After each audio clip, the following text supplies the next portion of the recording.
भारत ने रिसेंटली चंद्रयान 3 को ल्यूनार सरफेस पर सक्सेसफुली सॉफ्ट लैंड कराया है और उसके साथ साथ 14 दिन का ल्यूनार प्रोब भी कंप्लीट किया है।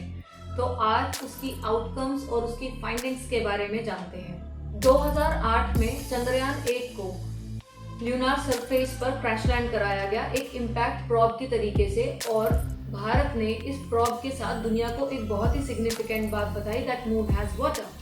उसके बाद second in line is Chandrayaan 2। Chandrayaan 2 एक बहुत ही सोफिस्टिकेटेड मिशन प्लान किया गया, जिसके अंदर एक रोवर, एक ऑर्बिटर और एक लैंडर प्लान किया गया। ऑर्बिटर का काम ल्यूनार ऑर्बिट में रहकर मून के चक्कर लगाना और उसके सरफेस को एनालाइज करने का था।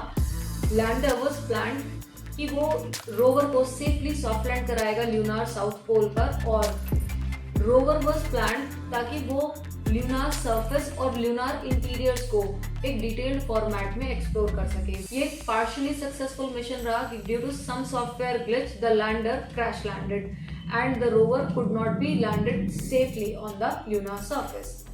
तो इसी इनकम्प्लीट टास्क को कंप्लीट करने के लिए with a better and more modifications and moderations with the equipments Chandrayaan 3 को रिसेंटली लॉन्च किया गया, जो कि सक्सेसफुली अपना मिशन कंप्लीट कर चुका है। इसने पूरी दुनिया को इंडिया की सॉफ्ट लैंडिंग कैपेबिलिटीज के बारे में एविडेंस दिया, और उसके साथ साथ मून एज अ कॉलोनी के लिए बहुत ही सिग्निफिकेंट एक्सप्लोरेशंस भी की। चंद्रयान 3 के अंदर कोई ऑर्बिटर नहीं है, ये एक लैंडर और एक रोवर को कंस्टिट्यूट करने वाला एक मिशन है। सॉफ्ट लैंडिंग और हार्ड लैंडिंग क्या है? किसी भी स्पेसक्राफ्ट को बहुत ही सेफली किसी स्पेस बॉडी के ऊपर लैंड कराने को सॉफ्ट लैंडिंग कहते हैं, और किसी स्पेसक्राफ्ट को क्रैश लैंड कराने के लिए किसी स्पेस बॉडी के ऊपर उसको हार्ड लैंडिंग कहते हैं। तो अब आप कहेंगे कि साउथ पोल में ऐसी क्या खास बात है? साइंटिस्ट जो है उनको साउथ पोल में इतना इंटरेस्ट क्यों है? Because the moon is tilted approximately 70 degree south, so that's why on the latitude, जिसकी वजह से वहाँ पर सूरज की रोशनी बहुत कम पहुँचती है। And scientist already know that the south pole of the moon region has water in the form of ice।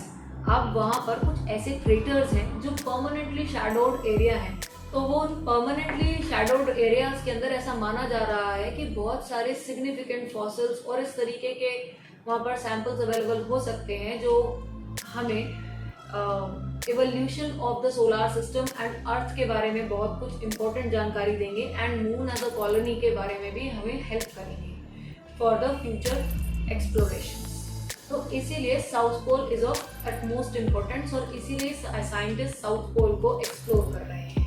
अब आप कहेंगे कि जब ल्यूनार सरफेस पर आपने इतना इम्पोर्टेंट कोई मिशन भेजा ही है, तो वो सिर्फ 14 डेज का ही क्यों? उसका कारण क्या है कि एक ल्यूनार डे के अंदर 29.5 अर्थ डे के इक्वल होता है, और साउथ पोल पर जहाँ पर ये एक्सपेरिमेंट कंडक्ट किया जा रहा है, लैंडर एंड ल्यूनार सरफेस पर रोवर अवेलेबल है, लैंड कराया गया है, वहाँ पर the solar powered lander and rover अपनी रिसर्च को केवल 14 दिन तक ही कंडक्ट कर सकते हैं due to the lunar day ChaSTE, that is the Chandra's surface thermophysical experiment. Moon surface के थर्मल बिहेवियर को समझने के लिए इसने साउथ पोल पर मून के टेम्परेचर प्रोफाइल को चेक किया, एनालाइज किया। LIBS that is the laser induced breakdown spectroscopy. इसका काम चांद की मिट्टी के एलिमेंटल कॉम्पोजिशन को एनालाइज करना है, ये जानना है कि वहाँ पर कौन से एलिमेंट्स अवेलेबल हैं, और इसका रिजल्ट ये आया कि इसने प्रूफ दिया है कि वहाँ पर सल्फर, एल्यूमिनियम, आयरन, कैल्शियम और सिलिकॉन, ऑक्सीजन और भी बहुत सारे रेलेवेंट एलिमेंट्स अवेलेबल हैं, जो चांद को एज अ कॉलोनी एस्टैब्लिश करने में बहुत हेल्पफुल रहने वाले हैं।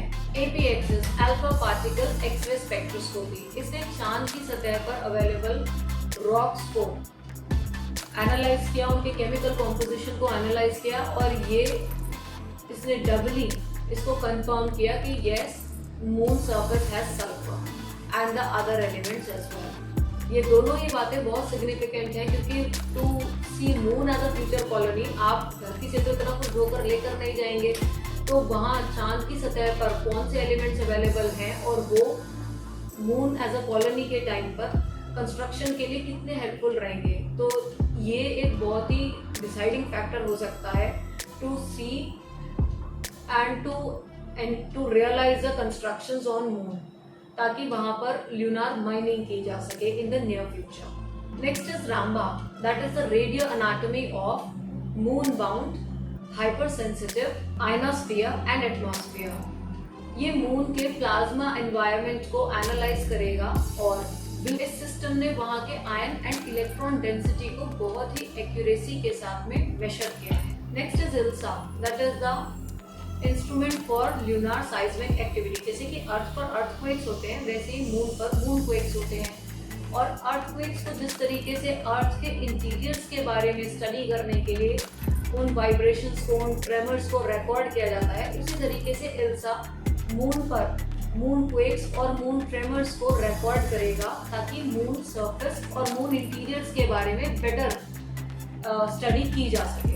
तो ये थी कुछ बहुत ही रेलिवेंट चंद्रयान 3 की फाइंडिंग्स, और इस 14 डेज के डेटा के साथ अब साइंटिस्ट फर्दर मून प्रॉब्स के बारे में स्ट्रेटेजिकली प्लान करेंगे, जिसके बारे में अब हम आगे, आप कनेक्ट रहिए तो हम उसके बारे में रीड करते रहेंगे।